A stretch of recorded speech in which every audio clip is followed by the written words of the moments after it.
Alright, y'all, I'm a little crunk, baby, about these medicine wives. Yes, bravo, come through. Y'all, listen, Married to Medicine gave me way more than Housewives, and in return, I'm going to give Married to Medicine way more than I've ever given them. Let me tell y'all something. I'm going to be honest with you. I've never really followed Married to Medicine. Never really been interested. If you guys notice, I've always only done a video for maybe like the first or the second episode, and then I just paid the shit dust. And that's been all the seasons. And here's why. You know, Married to Medicine has always failed to hold my attention. But it's not because the show is boring or not interesting or not eventful. It's because Married to Medicine came along during a television climate where I was just wife showed out. We had Basketball Wives, multiple franchises. We had Housewives, multiple franchises. And so the ensemble cast of 5 well-to-do women put around the table to fuss, fight, and fuck. It just, I just had no more in me to give. But seeing as though I don't fuck with them tired-ass Basketball Wives no more, and Housewives are hit or miss, like an old soul food restaurant, child, they hit or miss, depending if Miss Thelma working this Thursday or not. Housewives hit or miss, my cup is a little empty. I got a little room for the Medicine Wives. And with that being said, honey, my hair is laid like Fashion Texas babies and Panameras. Girl, let me start with these Panameras. Y'all hoes ain't over there doing that good. I don't give a good goddamn what nobody say. Porsche must be one of the sponsors of this damn season because 3 of y'all goddamn Panameras. I'm like, Lord, what happened to the classy-based women who wanted to drive the rich cars, going to get a big body S550 or a 7 Series? Now y'all driving these old low-to-the-ground Panameras with these rims and these problems. Let me tell you something. Bravo must be paying y'all ass real good for them $2,500 oil change and them $1,600 brake pad adjustments on the Panameras Honda Accord mixed with station wagon to the back. Quiet as it's kept. I don't even understand why people drive them damn Panamera cars. It ain't like nowhere in the United States or the world can you drive that fast. We ain't got no Audubon. Alright, you see Andre 3000 ass went to jail parading around 285, driving fast in that Panamera. Yes, honey. Y'all trying to stun on the girls looking like the Bopsy triplets, driving them base model Panameras. We see y'all. Speaking of base model, let's get on these fashions. Lisa-Nicole, girl, give it up. Leave those threads behind. Lisa, I always skirt around when it's time for me to critique you and your storyline because you are such a sweet woman and you come off so docile and meek and you always crying every damn time. I feel bad, I feel like I'm bullying you, but you know what? For once, I'm finna go out on a limb and I'm gonna give you full-on Dineva. And hopefully, when I see you, it ain't no hard feelings and you don't throw no glass in my face and make me have to go to the urgent care on Concentra on Spring Street behind Apache Cafe in 708 Require. I had to go when y'all left the Lawrence. Anyway, Lisa-Nicole, with more energy than you need to give up the idea of having a baby, you need to give it up with these damn fashions, okay? Lisa. Girl, what the fuck was that? Bitch, what you had on? Girl, Lisa. Girl, you looked like Miss Claus, bitch. You look like you took your ass somewhere and dyed a whole bunch of cotton balls and fucking affixed it to an ugly sweater for a damn ugly sweater party at your damn job. What the good hell? Lisa, after you finish sewing your clothes or gluing them together with a damn hot glue gun or however the hell you affix that shit, and you put it on the mannequin, when you flip through the magazine, do that shit look like anything anybody in the United States or the world is wearing in 2016, 15, 1943, 63, 29, or 08? I mean, for the like, and girl, you love doing the whole nude stocking material here with the spec. Listen, that shit looks atrocious, okay? Listen, I've seen people in the Kojic church dress better than that. It looked real costumey based. Now, girl, if you designing clothes for this Janet Jackson concert that ain't gonna never happen, then that's fine and well. Or if you doing a little background bejeweled piece for Beyonce, that's fine and well. But other than that, Lisa, you couldn't even sell enough of them bargain basement fashions to keep your store open right at 2115 Piedmont. So, girl, let it go. And see, here's the other thing. With all them doctors up there on that damn stage, the one doctor you need to be talking to is Dr. Greg, because baby, you got to get your mind right. Now, let me tell you something. When I went to Florida State University and got my degree in economics, they ain't teach me shit about having no baby or dealing with no infidelity. But I'm here to tell you, okay, Lisa, you and that desire to have that baby is that thing you women go through when y'all want to magically do it right. You know, it wasn't right the first time. He cheated the first time. I was busy the first time. So now I think, now I want to have a baby to give it one more shot at doing it right. Let me tell you something. Women, y'all got to stop that bullshit subscribing to this whole, image of the picket fence, the perfect husband, the 2.5 kids, the 1.5 dog, and the big house. It ain't going to happen. And quiet as it's kept, I'm going to tell you something like Dr. Heavenly said. Toya normally ain't right, but she got it right this time around. Now listen, I don't know if your husband gay or not. Okay, I actually sided with you because I think, of all the men Darren could have crept off with, he could have crept off with something a little better than that thing that confronted Quad and tried to tell Quad to do it. I don't believe that.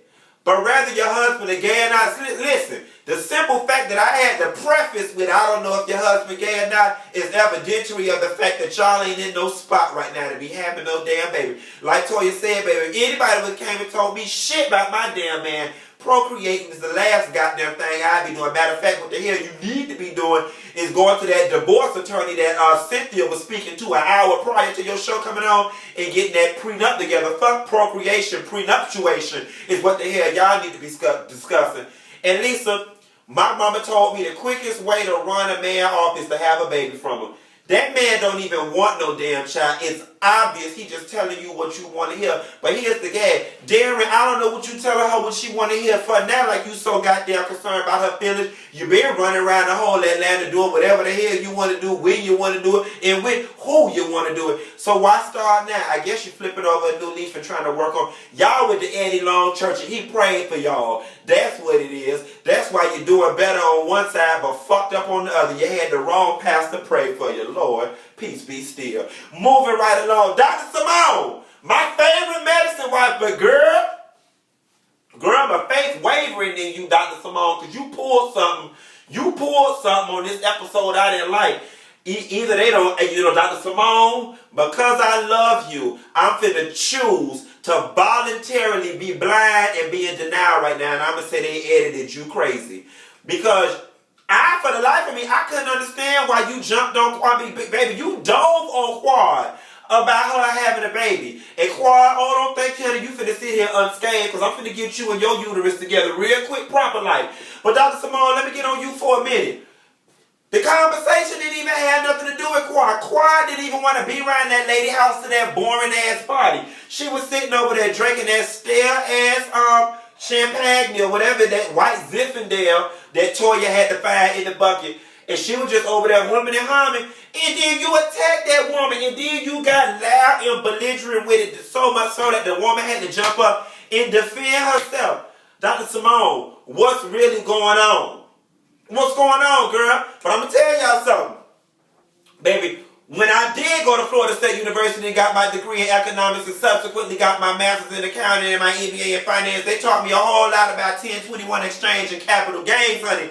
Yes, God. Cecil Whitmore and Dr. Simone had no sold that property. Let me tell you why they got that South House, honey. They had no sold that property in LA and they had two choices, baby. They could have just took the money and paid capital gains, or they could have put that money in an account, which we call 1021 exchange. But even when you put that money in an exchange account, it can only sit there for but so long before you got to decide, baby. Take it out and pay the capital gains, reinvest and pay them capital gains, or take the whole lump sum, put it in another piece of real estate and pay zero capital gains tax. And baby, that's what they did. Good goddamn it. Let me tell y'all something. Don't you motherfuckers ever be fooled by these wigs, this country vernacular, and this drag queenish persona I give y'all. a bitch is smart. Moving right along. We love y'all in the South House and the North House, and hopefully we got love in all the houses. And speaking of the house, they say I'm homeless. Dr. Jackie, girl, I never thought I'd see the day where that classy base, a.k.a. would be homeless. Staying in an apartment like Chateau Sheree, honey. Sheree was. Dr. Jackie, girl, why you ain't showed us your 1,400 square feet apartment, baby? We want to see. Girl, y'all probably got so much furniture crammed in that damn apartment. It's probably like Juanita Bynum say, cause your house nasty. It's nasty. That's why Dr. Jackie ain't showed us a house. But that's all right, Dr. Jackie, because I know you finna stun on them hoes when you find your new piece of property. And you know what, Dr. Jackie? You know, I lived at the 12 Atlantic Station. I lived in a walkable community, and I'm going to tell you something. It is the best, but the shit gets old after a while. So, baby, you better take your money. And first of all, Dr. Jackie, your man too goddamn big to be trying to live in a goddamn skyrise. Y'all need some square feet for that big ass man, okay? And girl, you ain't the shortest thing. Well, Dr. Jackie, you a little petite woman, but baby, you stay with Shrek, baby. Y'all need y'all some square feet. So go ahead and oblige your husband and get y'all some square feet. Heavenly. Climbing the stairway to heaven. No, Dr. Heavenly was climbing the stairway to AA class, bitch. And they told Heavenly, baby, you don't drove up our liability insurance producing this damn show, so baby, you got to put that coffee cup down. Heavenly, your ass still drink. You drink, you just don't do it in public. You classy, babe. You know, took some lessons from Dr. Jackie. Dr. Heavenly, here's what I don't understand. You grew up down the street from me. You went to New Orleans, I went to Carol City. Basically, we're in the same area. You Miami Gardens, Carol City area. Why the hell are you so country? Lord have mercy, Jesus. You would think Dr. Heavenly was raised in Willacoochee, Georgia, some goddamn well with her country, shady, funny ass. And speaking of shade, oh, that's why I'm going to say that for Miss Squad. Dr. Heavenly, you is funny as hell. It was something I was finna say about Heavenly at this party. I'm gonna tell you one thing that you do real good, Heavenly. That voodoo that you do so well. Dr. Heavenly, you know how to stir the fuck out of pot. And you got that Phaedra thing going on because it takes a cunning, smart woman who has the ability of foreshadowing and you know being forward thinking to say, if I do this, then this will happen. That's what Heavenly do, because she knows what questions to ask, what nuggets to throw out there to get the rest of them women to fall in character and get the cutting up. Because Heavenly, you stirred that pot at Lisa-Nicole house, Lisa-Nicole Cloud. We're going to call her Lisa-Nicole Claus. You stirred that pot at Mrs. Claus' house and got that lady shaded the fuck down in her house. Because when Toya told that woman, I ain't had no problems with my husband. Let me tell you something. I'd have turned that bitch every which way except loose. Toya would have been somewhere right now at the hair club for men still trying to grow her goddamn hair back. Because I would have tore her ass out the damn frame had she spoke of me and my husband like that on my balcony at my boring ass party with no liquor. No glide, honey. Let me tell you something. I don't know what much I had that party in, but Miss Claus, you were supposed to deliver that bitch some gifts. Okay? Woo! Toya went there with that, and let me tell you something. And your husband, see, Al B. Sure tried to step in and say, you know, it'd be one thing if I was overweight, COPD, this and the third. Now, Toya, I don't know if you ain't the smartest knife in the bunch, and I don't know if you realize that Elder Barge was trying to throw that shade at your husband. But let me tell you something, baby. You had done got that bitch together, so God, baby, you was covered with the protection of the reed, honey, so it didn't even penetrate into what little bit of brains you got. But Toya, let me tell you something. Either you don't took some Kaplan classes, or you had went down to Rosetta Stone, or maybe you read a book, because you doing real good this season. And girl, you give it another season or two, the girls ain't going to be able to call you dumb. And I like that. I like that. Progress. You know what I'm saying? Progress. We all for the progress. Now, woo. That was just the appetizer on to the main course. Hold on, did I miss somebody? Jackie, Simone, Heavenly, Lisa, Miss Darren. Okay, on to the main course. Oh, bitch. And if you call my phone with that bullshit, I'm going to cuss your ass out and hang out on you. Don't even worry about holding the line. Don't call my line. Miss Quad, you set it off with the shade. I don't know if you just got tired of being a target, so you just said, I'm going to get these girls before they get me. But baby, you's old shady bitch, honey. Listen, any opportunity Miss Quad had to throw shade, she was there. Now, I ain't going to lie. It was some good shade. But I'm going to tell you something. It was that kind of shade that 4 more episodes to that bullshit, I may have to run up on your ass at a party or something and get an understanding. It's all about an understanding. And Quad, me and your ass to be tussling all that damn shade you was throwing. And girl, I hate it. Oh, you know, your brother got the same name as me, spelled the same name as me, and we close in age. But baby, girl, you listen, ooh. Quentin, I know we share a name, and you might not like me after this, but I don't know why you let them put Rasputia on this TV. And I'm going to tell you something, people like me, because see, I'm an old low-down kind of scam. Anything I can't get with you, I'm going to get in on your family. Rasputia, Lattimore, if I was you, I wouldn't be quiet, friend. She done brought your big wide ass on TV and made a fool out of you, and got the people, Lord, got the people laughing at you down to the TV. Ooh, I'm going to show you, bitch. You want to go down the slide? I'm going to show her, bitch, how to go down the slide. Lord, listen, I don't even know this lady. Rasputia, Lord, listen, I couldn't even get past her waistline to even get to her name. And the lady on the pajama, that's that Memphis shit. That's that 201 popular shit that ain't popular. Put some damn clothes on. Buffet lady. But Quad. Now, what I don't understand is, and again, it must be editing. Why was you finna snatch Simone's face off? Girl, what kind of hood rat first 48 Memphis shit was that? She said, I'm ready to snatch your face off. Well, after you snatch it off, then what you gonna do with it? This was the Christmas episode. You saw how Lisa-Nicole's outfit was themed, not the Halloween episode. You gonna snatch your face off. No, God, honey. Now, let me tell you something. I'm all about a woman's right to choose. And rarely do I discuss people, taking up residency in other people's uterus. But you know what? They absolutely right, Quad. When they got to sit down there and talking about that woman having a baby, what the hell you should have did was did that church finger, told them hoes to hold the line and went to the bathroom. Because you already know you and your uterus is a reverberating theme on this show. And I ain't gonna lie to you, although Dr. Simone was, kind of uncouth with it and out of place with it, talking about you driving a Porsche Panamera. I mean, real talk, if you go to CarMax, you can get one of those for $85,000. $85,000 is not enough to take care of a family, but I do get the point she was trying to illustrate, which is, bitch, you living high on the hog right now, and y'all ain't hurting for no money, so what is the true reason that you don't want to have no baby? Now listen, I don't know this to be the truth, but I'm just speculating. Quiet as it's kept, I'm going to tell you something. I really don't think Quad is hell-bent on having no damn children, period. You see what I'm saying?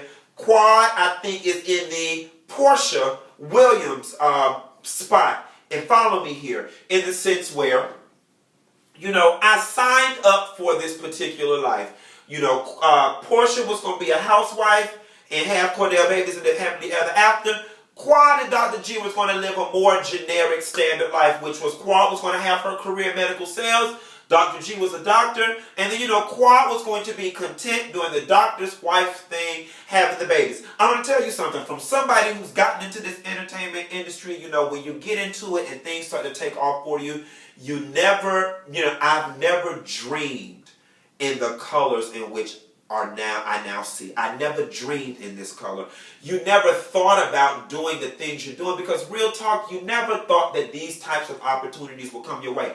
Trust me, I get it. So what I honestly think is happening with Quad is, 3 or 4 years ago, I was just striving to be #1 salesman in my region, and I was going to have babies and do the standard housewife thing with my husband. Now I got these opportunities. Wait a minute, baby. I got to get by the getting's good. Y'all don't watch Unsung Hollywood. You see what happened to Brandy's career, baby. Running off faking marriages and having them damn babies. Them babies will fuck you up every time.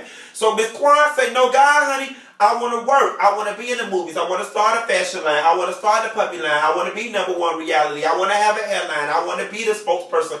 And her baby is going to slow her down right now. She is in her groove. She's in her groove. And it's funny because you got to be very careful with this entertainment thing, because The lane that Quad has carved out for herself, she can't ride that lane with a baby. Not that she couldn't do it physically, image-wise it don't work. You see, for 40 years we didn't know R. Kelly had a wife. You see what I'm saying? You see what happened when Usher got married and had them kids, that career tank. It's something about when we see you as young and sexy and independent, that and mama don't go together. Now that's just me from the business perspective, but I think from the physical perspective, Quad don't want to slow down and take herself out the game for no 2 years with no damn baby, and I totally get it. But you know, somewhere along the way, there's got to be compromise, because with your husband being 48, I understand that you don't want to have no baby right now, Miss Quad, but don't nobody want to be 65 sending no kids off to college. So it's kind of like it's going to have to be a give and take somewhere, and that man is getting real impatient. I can see it all in his skin. Y'all, these medicine wives got it going on. We should be seeing Miss Mariah in the next episode. They're going to weave her back in. And then we got a new medicine wife. She's a strong black woman. I mean physically strong. Janice. She's coming on. She got about 11 kids. Her husband a plastic surgeon. She a bodybuilder type with a big, wide, strong back. You know what I'm saying? Bulletproof titties. Janice is a real nice woman. And they say she gives Mariah the business on here. Medicine wise. Y'all, that's all I got to give. I ain't got no more. I'll see y'all next week. Bye.